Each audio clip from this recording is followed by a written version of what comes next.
नमस्कार, मैं पूजा रत्नाकर। आज अपने वीडियो के माध्यम से आप सभी के समक्ष एक ऐसा मुद्दा मैं रखना चाह रही हूँ जिससे प्रतिदिन आप सभी रूबरू होते हैं और दो दो हाथ करते हैं। और मैं भी अक्सर आपको जागरूक करती हूँ कि सरकारी योजनाओं का लाभ उठाएं। जी हाँ, आज मैं आपके समक्ष आयुष्मान भारत योजना, जिसे अब हम लोग प्रधानमंत्री जन आरोग्य योजना के नाम से जानते हैं, उस विषय पर चर्चा करेंगे।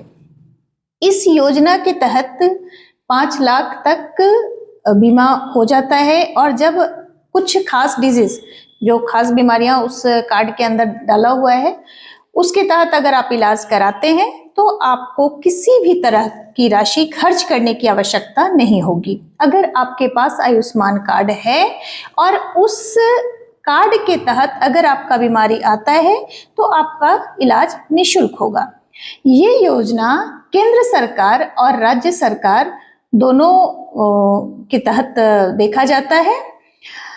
मैं एक छोटी सी घटना पर आपका ध्यान आकृष्ट कराना चाहूंगी, केंद्र सरकार का भी और राज्य सरकार का भी, और खासकर धनबाद की जनता को भी।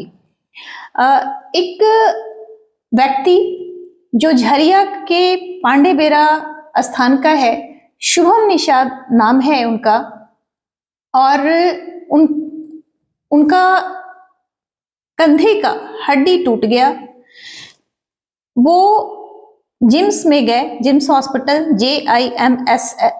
JIMS हॉस्पिटल में गए। वहां उन्होंने पूछा कि सर, क्या मेरा इलाज आयुष्मान के तहत होगा? उन्होंने कहा बिल्कुल होगा। सारा कुछ जांच हुआ, जो भी राशि खर्च हुई जांच के दरमियान, शुभम जी ने मेरे से संपर्क किया कि मैम इसमें इतना राशि खर्च हो रहा है। मैंने कहा कि ठीक है, जो जांच हो रहा है उसमें आप दें राशि, जो भी खर्च हो रहा है। शुभम जी ने वो पैसा दिया। तत्पश्चात आयुष्मान के तहत इलाज के क्रम में, गौर फरमाइएगा, इनसे 18,000 रुपया का डिमांड किया गया। किस हॉस्पिटल में? जिम्स हॉस्पिटल में, कि आपका 18,000 रुपया और लगेगा। शुभम जी देने में असक्षम थे। उन्होंने मेरे से संपर्क किया। मैंने बोला कि भाई बात करो कि कुछ और कम हो जाए। मैं भी जानना चाह रही थी कि आखिर बात क्या है। तो 15,000 तक बात बनी और 15,000 रुपया शुभम के द्वारा दिया गया जिम्स हॉस्पिटल में। जब मैं इस मामले में इंटरफेयर की तो उन्होंने साफ मना कर दिया कि मैं पैसा नहीं लिया हूं, जबकि उसका रिकॉर्ड भी है। लेकिन बात चूंकि आगे बढ़ गई थी, पैसा शुभम जी का हॉस्पिटल के द्वारा वापस कर दिया। इसके लिए धन्यवाद हॉस्पिटल, जिम्स हॉस्पिटल प्रबंधन को। तत्पश्चात मैं धनबाद CS से संपर्क की। महोदय का बहुत सहयोग मिला। उन्होंने बोला कि सदर हॉस्पिटल में ऑपरेशन हो जाएगा, और वो लाइनअप भी किए। बल्कि मैं तो ये कहूंगी कि बहुत अच्छा सहयोग रहा सर का। और डॉक्टर मुकेश के संपर्क में हम लोग गए। उन्होंने भी बोला कि हाँ ठीक है, थर्सडे को, अर्थात आज के विषय में हम एडमिट लेंगे और फ्राइडे को परचेजिंग करेंगे, सैटरडे को ऑपरेशन कर देंगे। लेकिन आज जब मैं गई तो पता चला, महोदय के द्वारा, डॉक्टर मुकेश सर के द्वारा मुझे बताया गया कि मैन पावर की कमी है। सदर हॉस्पिटल में मैन पावर नहीं है, जो चीजों की जरूरत है उन्हें वो नहीं है, इसलिए वो वहां ऑपरेशन नहीं हो सकता है। तो किसी के जीवन की बात थी, तो मैं फिर बोली ठीक है। तत्पश्चात मैं सुप्रिंटेंडेंट सर के पास गई। सुप्रिंटेंडेंट सर का कहना था, संजीव सर का कहना था कि अभी सदर हॉस्पिटल में बहुत सारी कमियां हैं, धीरे धीरे हम लोग अपग्रेड कर रहे हैं, अभी शैशव काल में है। आश्चर्य है, अभी भी हमारा सदर हॉस्पिटल शैशव काल में है। कब तक रहेगा पता नहीं। CS साहब के पास गए। CS साहब इस पर काफी लोगों से बात किए।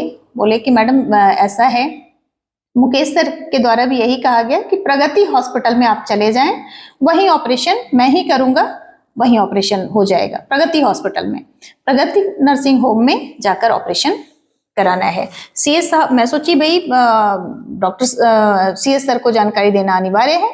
मैं CS सर के पास गई।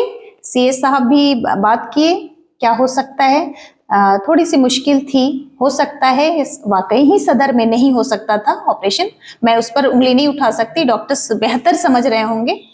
तो प्रगति में मुझे भेजना मतलब बच्चे को ले जाकर एडमिट कराना पड़ा। आज मैं अभी थोड़ी देर पहले एडमिट करा कर आई हूँ।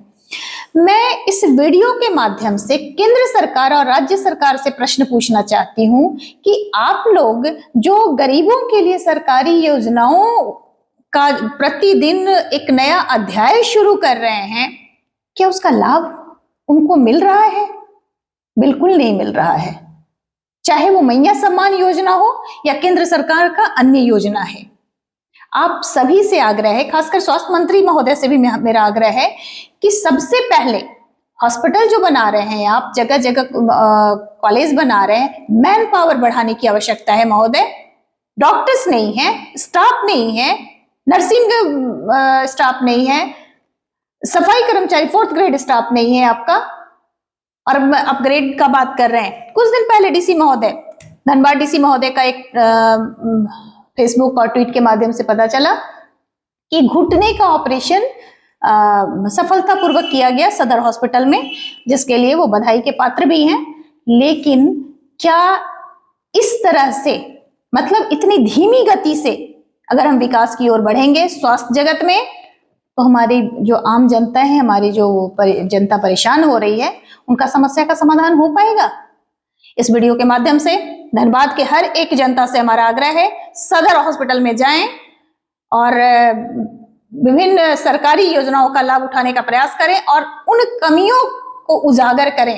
ये जो सरकार है ना, चाहे कोई भी अपना पीठ थपथपा रही है, अपनी कुर्सी बचा रही है, आपके लिए और हमारे लिए किसी के पास वक्त नहीं है। तो इस पर गहन मंथन करने की आवश्यकता है। और धनबाद सीएस सर का कार्य सराहनीय है, इसमें कोई शक नहीं है, अच्छा काम कर रहे हैं। लेकिन धनबाद को क्या जरूरत है, डीसी महोदय को भी, सीएस महोदय को भी सरकार को अवगत कराने की आवश्यकता है। महोदय, हमारे पास धन की कमी नहीं है, तो आखिर क्यों हम सफर करें? आप सभी से हमारा कर जोड़कर विनती है, गरीबों के विषय में सोचें और समाधान करें। आयुष्मान भारत योजना का लाभ हर एक जन जन तक पहुंच सके, इस पर प्रयास करें। धन्यवाद। जय हिंद, जय भारत।